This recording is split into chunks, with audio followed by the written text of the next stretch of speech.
નમસ્કાર દર્શક મિત્રો, હું છું રૂપલ વણેચિયા. સંપૂર્ણ ન્યૂઝમાં આપનું સ્વાગત છે. પાલનપુર શહેરના ઈદગાહ ખાતે સવારે 8:45 કલાકે ઈદની નમાઝ પઢવા માટે મોટી જનસંખ્યામાં લોકો ઉપસ્થિત રહ્યા હતા. આ વખતે દર સાલની જેમ સૌથી વધુ જનમેદની ઈદની નમાઝમાં ઉપસ્થિત રહી હતી.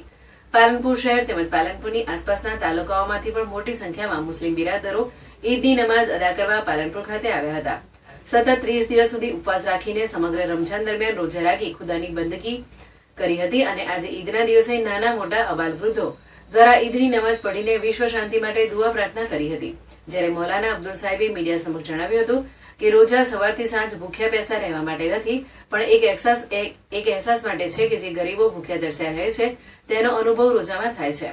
વિશ્વ શાંતિ માટે અને સમગ્ર દેશ કોમી એકતામાં ભાઈચારા સાથે દેશના દેશવાસીઓ ઈદ સહિત દરેક ધર્મની ઉજવણી કરે તેવો વિશ્વાસ વ્યક્ત કર્યો હતો. જ્યારે પાલનપુર શહેર કાઝીએ પણ મીડિયા સમક્ષ જણાવ્યું હતું કે ભારત દેશ કોમી એકતાનું એક ઉત્તમ ઉદાહરણ છે.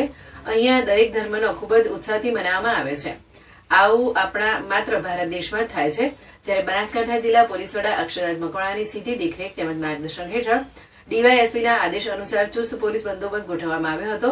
આટલી વિશાળ જનમેદની હોવા છતાં પોલીસની પ્રશંસનીય કામગીરીના કારણે ટ્રાફિક વ્યવસ્થામાં કોઈપણ જાતની અડચણ થવા પામી ન હતી.